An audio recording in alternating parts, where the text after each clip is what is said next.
కళ్ళ నిండా కుళ్ళుతో నిన్ను చూసే వాళ్ళకి నీ కష్టంతో పనిలేదు.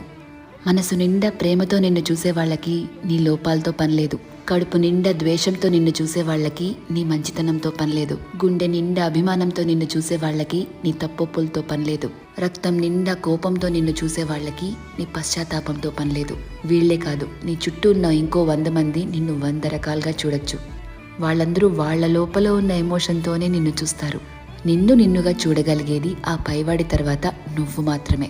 ఎప్పుడైతే నువ్వు నీలో ఉన్న తప్పులు ఒప్పులు, మంచి చెడు, నీలో కోపాలు, నువ్వు చేసే మోసాలు, నీలో మార్పులు, నువ్వు పడే పశ్చాత్తాపాలు, నీ చుట్టూ బాధ్యతలు, నీ ఆశలు, వాటికై నీ కష్టాలు, దేవుడిచ్చిన లోపాలు, నీ ప్రయత్నాలు, ఇలా ఎదుటి వాళ్ళని జడ్జ్ చేయడానికి మనం వెతుకుతూ ఉంటామే, వాటన్నిటి ద్వారా నిన్ను నువ్వు చూసుకోగలిగితే ఎలా అన్బయాస్డ్గా, లాయర్లా కాదు జడ్జిలాగా, అప్పుడు నువ్వేంటో నీకు అర్థమవుతుంది కదా.